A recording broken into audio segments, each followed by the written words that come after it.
Hello, Internet. Welcome back to the Apartment Rat series, in the last episode, I think we checked out the public works and we found ourselves an electric jackhammer, which is pretty freaking great because that's going to let us get into the labs.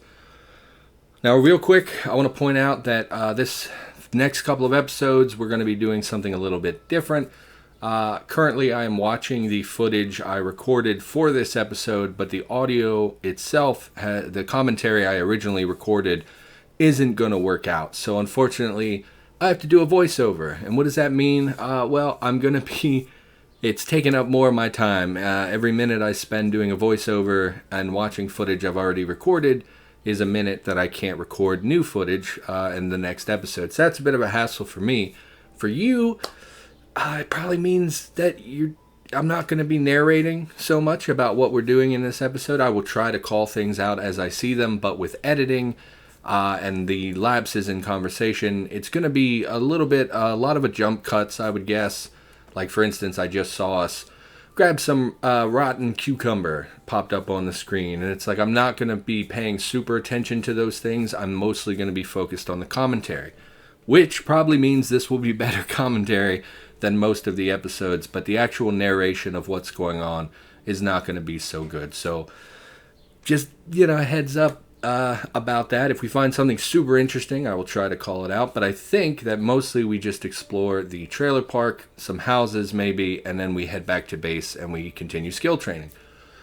And that's ultimately why I'm doing this, is that the skill training is a little boring, and the only thing that carries us through the skill training of reading books and crafting things is the commentary, and oftentimes I really struggle with commentary. I often feel like I fall into this sort of rhythm of narrating what's going on in the game, and then the actual storytelling and the commentary suffer.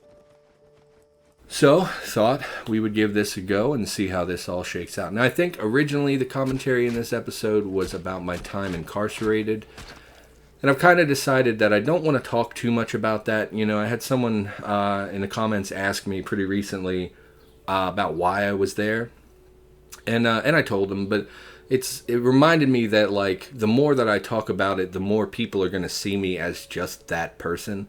Instead of the man that I am, people are going to focus in on, oh, this guy committed a crime. And I really don't want that. I really want you to be able to know me as an individual, because I am a human being, and therefore I'm a complex entity with lots of interests and life experiences and things like that. But because we already talked about it, I think I will power through this episode talking a little bit about my incarceration, but I'm not going to make that the normal thing. So I think the main thing, I talked a little bit, I think people joke about it a lot. Maybe it's just my area because so many people end up in jail or in prison. I think people have a very lax attitude about it. Like, I don't know, people have this expectation of what it's like. It's mostly, in my experience, I was in a low security prison. It was mostly pretty okay. When I first went, there's a series where you get processed. I went to county jail first, where they process you for however long. They basically they give you a TB test and they keep you in isolation for several days. After that, you meet with counselors and people who are trying to assess you to determine if there's any medications you need to be on, if there's any glaring mental illness that needs to be addressed, things like that. So I had a lot of meetings in county, and it was pretty okay. My county jail is pretty modern, so I had the luxury of air conditioning, which was really nice. But there was no full contact visitation, so it was that classic through the glass type situation, and it was the first time really ever that I had been away from home for such a long time. I had lived with a girlfriend at one point, but that hadn't really worked out, and I ended up back at home.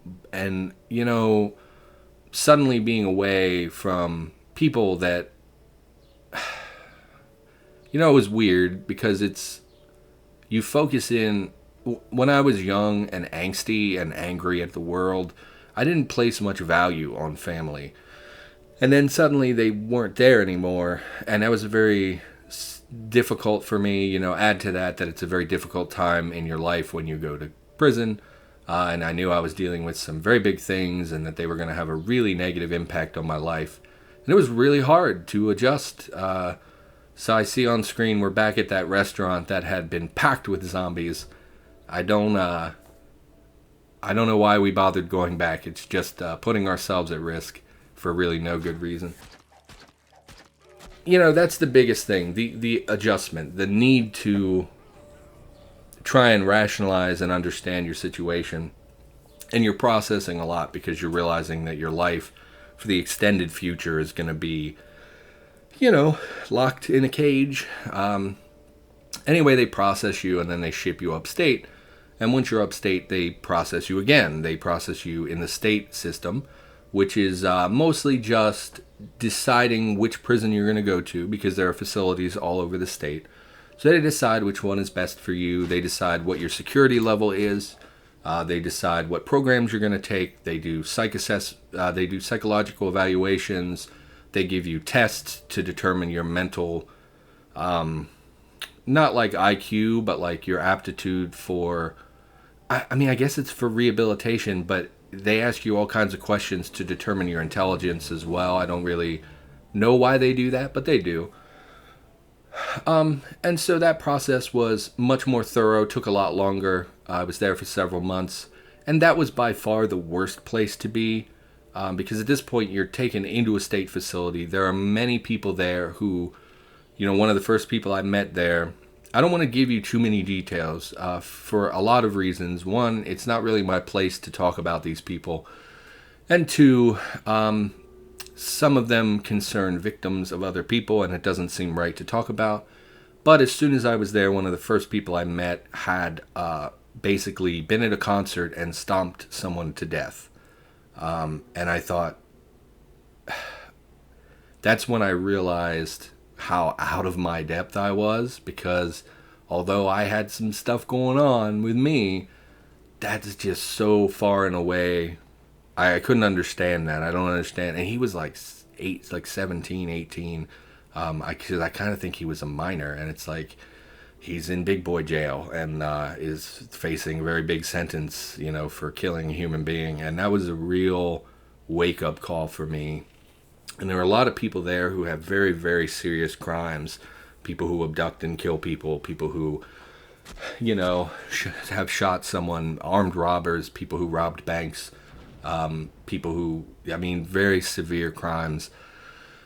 And I knew that in spite of actually doing something I shouldn't have done and getting in trouble for it, I knew that I wasn't like that. I knew that I wasn't a hard person. I wasn't a scary man. I wasn't, I've always been kind of big, but I was young, so there are a couple things when you're incarcerated that make you more likely to be attacked. I remember reading articles about it before I went because I was very nervous about going to prison. And some of them are, if you're young, you're more likely to be either sexually assaulted or physically just hurt.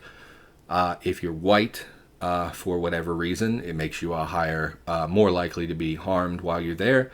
And if you have no gang affiliations, and I fit all three of those things. So very much out of my element, despite being in prison for something I did, I didn't feel like I was on the same level as some of the people there.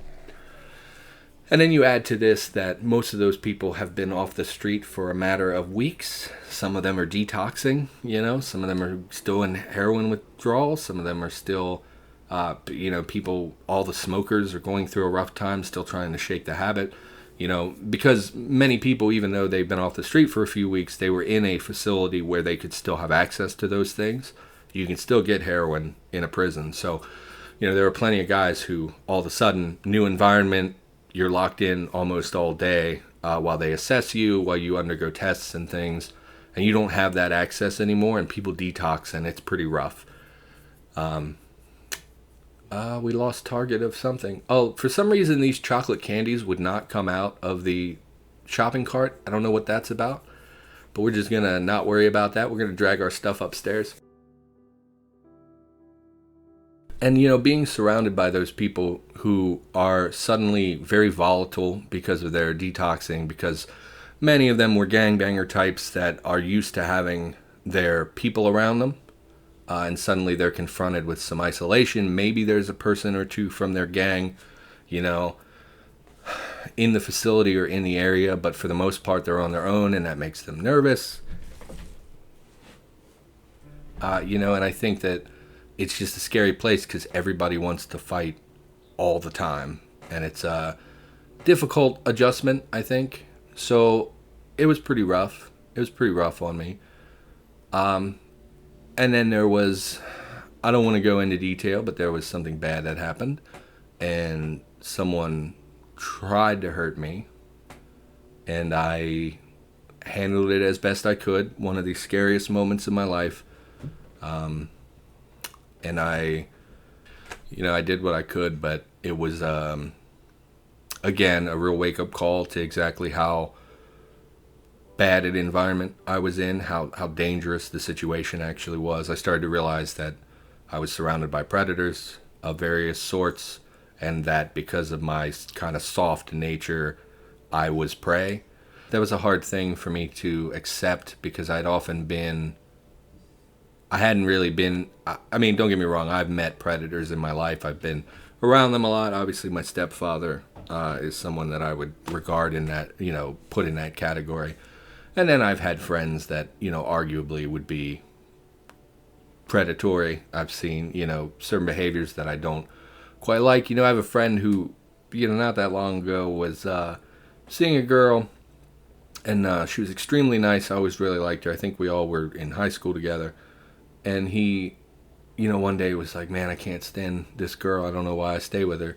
And I was like, oh, she seems really nice and friendly, and she's pretty sharp. And he's like, nah, she's dumb as a brick. And I was like, then why do you stay with her? Like, why are you even in this relationship? And he's like, well, she has great tits. And I was like, oh, man, can't believe you just said that. Like, this is a really nice girl that you should be very happy that you're in a relationship with.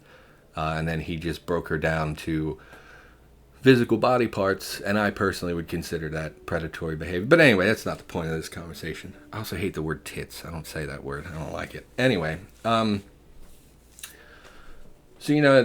difficult situation. Ultimately, in the solitary types, is where I ended up for about a week in isolation. Very difficult. It was about 120 degrees in there. There was really no ventilation. They had windows everywhere, and they opened them all, but there's just no cross air at all. It was this massive old metal beast built, years and years ago.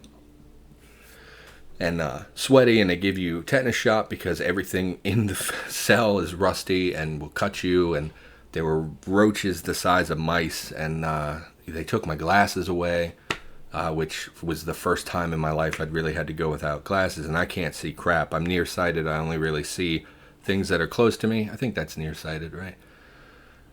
And really bad situation. Just days of sweating. They didn't let me bathe at all. You get a bath like once a week there. And it was just terrible. I developed, in that short span of time, I actually got fungus on my torso, which was very strange, just from sweating all day, every day, and not having the opportunity to bathe, and them not giving you any other clothing. I ended up with a fungus that was like just peeling skin off my body. You probably don't want to hear about that. It was gross, and it was not a great place to be. Again, one of the worst times of my life, because you have nothing when they put you in isolation. It takes you a while before they start giving you things. So like even the simple act of writing, they only gave me a few sheets of paper, and they don't even give you a pen because you could potentially hurt yourself with a pen. So they give you a pen tube, which is very difficult to write with. And I ended up writing on toilet paper, just trying to distract myself from, just sweating. And add to that I came in the same day as this one particular crazy guy that they put in a cell directly beneath me. And he spent the next 4 straight days screaming about how he's the Antichrist. Or the son. He said he was the son of one of the horsemen of the apocalypse, and that he was here to end the world. And he basically screamed for 4 days nonstop until he was hoarse. Just a typical kind of worst case scenario mental health thing. And of course that made sleeping very difficult. They took my glasses, which really destabilized me mentally. Very, very bad situation. But after finally being processed in a state facility, they decide where your home jail is going to be, and this is what where you will serve the majority of your time.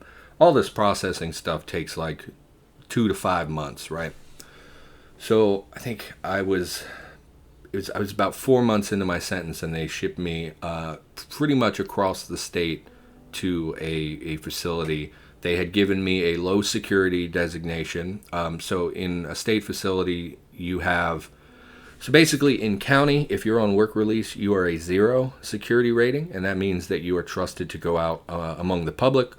1 is reserved for county inmates. 2, 3, 4, and 5 are state facilities. And then 2 is the lowest, and 5 is maximum security, like when I was in solitary. And they designated me a 2. I was the lowest you could be. So I went to a relatively low security prison, and I spent, the next 2 years or so in that facility. And at first I was very afraid. I was worried it was all going to be like what I had experienced in the processing center, where someone had tried to hurt me and then I went to solitary. But once I got up there, it turns out most of the guys there were pretty okay. I ended up in a dormitory, and I kind of didn't know what to do with myself at first, because you're trying to adjust. And like when I went to be processed during intake, they were supposed to assign me a job, and they never did. So I basically had nothing to do. I just sat in the dormitory all day until someone was like, hey, you don't have a job. Do you want to clean up the block for a little bit of money? And so I became like the bathroom guy, because it's a shared bathroom in that situation. Bathroom and shower cleaner for 19 cents an hour. Hot dog. And, because it was a low security place and it was a dormitory, they had AC there. They had a lot of higher end stuff. They had televisions in the day room, which was like the communal area. And guys would play cards, guys would play board games. And I found there was a group of guys that played Risk basically all day, every day. And, I thought I was going to keep to myself. But just walking around, guys would try to pull me into games and say, hey, why don't you come play? And I settled in with the Risk group, and we played for a couple weeks, pretty much constant playing. And then I had been moved to a different block. And, you lose all that. All of a sudden, you're in a place with no AC. You're locked in a cell most of the day with someone that you probably won't like, and I certainly didn't like my cellmate. And it was just that it was a weird adjustment, because it was starkly different from the first couple weeks. But I settled in. I met people that, were pretty good guys who had just done some bad things. I think people get this idea that all prisoners are terrible people and monstrous and never can do, are not really people at this point. They're just dirt who do terrible things. That's actually not true. I would say the majority of inmates are not good people. But there are plenty of people like me who, get caught up in a situation and make bad decisions. And ultimately, they're not bad people, and they want to change, and they want to make, they want to get back out in society and live a normal life. There are plenty of those people around. And I befriended some, and honestly, the rest of my time was fine. I don't think I had another problem that whole time I was there. No one ever threatened me. No one ever tried to hurt me. Those things happen, but they didn't really happen to me. And, got involved in some things. I was writing a lot when I was in prison. I bought a typewriter to facilitate my writing, because I wanted to, when I got out, I wanted to immediately get published, which in hindsight was never going to happen. Like, I've read the book that I wrote when I was incarcerated. It was real bad by my current standards. And, but I had a group of friends who really, really enjoyed reading my writing, and I'd never experienced that before. I've been writing since I was a little kid, and I would have girlfriends, and I would say, hey, I wrote this thing. Could you maybe check it out, maybe give it a read? And they would always be like, I really just don't have time. Or I'd ask them, I'd be like, hey, did you read my thing? And they'd be like, yeah, it was super good. And I'd be like, okay, what, can you tell me anything that happened in it? Because I didn't believe them, and they'd be like, oh, no. No, I don't remember. It's like, yeah, you didn't read it. You should just tell me you didn't read it. That would be fine. But and all of a sudden, I was in a place where every day people were coming by the cell and being like, "Oh, hey, did you write any more? You done with it yet? Can I read some more?" And that was really nice to have that support, and kind of really nice to have a little bit of editing, because my writing is not super elegant, or sometimes not grammatically correct, things like that. I'm more about the storytelling side of it than I am about the actual English major side of it. So it was nice to have people to kind of help me edit. I don't know. It was a not great time in my life, You're in a situation, there are no women, which is a huge thing. I never really got along very well with men, and not being able to talk to women was a surprising hit to me, because I get along so much better with females. All the time where you kind of just have nothing to do and have to sit around was pretty rough. The programs were pretty bad. Most of the programs are aimed at people with very low intelligence, and so you might go to you might, like, let's say you're a violent offender, you might have victims awareness, which is to make you the goal is to get you to think about your victim and how you impacted their life. And you would go in and there'd be people who are like, yeah, I didn't do anything wrong. It's like, yeah, but you kind of broke into someone's house and home invasioned them, and they were scared, and now they're in therapy and whatever. And guys would be like, yeah, but that's not my fault.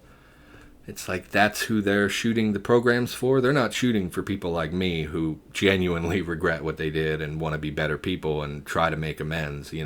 They're aiming for the people who are like, fuck everybody but me. So, whatever. Feel a little rambly at this point. I say that all the time, and everybody's always saying that it's good commentary. I just don't believe you. I kind of think it's bad commentary. But I do think we're going to wrap up. I'm going to cut this video to pieces, probably. It's going to be a shorter video, I guess, but I don't know. I just don't have that much to say. My videos are not doing super well. I Googled today, not Google, I went to YouTube today to search for Cataclysm Let's Plays, thinking that because I put up videos every day and I've been getting pretty good views and have a couple hundred subscribers, I thought I'd be pretty top of the list. Nope. There are people who have been on YouTube for like a couple weeks with very few subscribers, and their stuff pops up before me. I don't know what I'm doing wrong. You would think that the more popular videos, the ones that get a lot of views, I'm getting 5 to 10 hours per video in watch time. Obviously, I can't compete with like Vormithrax or Rykon, but some of these random other people I've never heard of, I don't know why they're popping up before I am, and it's a little disappointing. Because I try really hard to get all the tags for the video and provide good commentary. I do swear sometimes. Maybe that has something to do with it. It's just a little disappointing, At least I show up now. Like, if you search for TheMurderUnicorn on YouTube, I pop up. It used to be if I searched for myself, YouTube would be like, yeah, nothing, that doesn't exist. No, he doesn't exist. He's not real. Pretend he doesn't exist. So, but okay, so I'm sweating bullets at this point. Probably time to call it. I don't know what we did in this episode. Hopefully you were watching and enjoying, because I don't know. I think we just skill trained a little bit. We might have crafted the vehicle recharging station. We definitely do that at some point, but that's really the only major thing we do in the next couple of episodes. Unfortunately, got to work on that. I need a project. I need something to focus in on, or the videos are not going to be good. So I'm going to work on that. But for now, that's going to do it. Thanks for watching. Hope you enjoyed. I don't know how the voiceover went, but I hope it was okay. Because we got at least 2 more videos where we're going to do the voiceover, and I'm going to just give stories or something. But that's going to do it. Thanks for watching. If you enjoyed the episode, maybe click the like button. Maybe consider subscribing if you haven't already. And I'll be back with more, of course, in the near future. See you next time.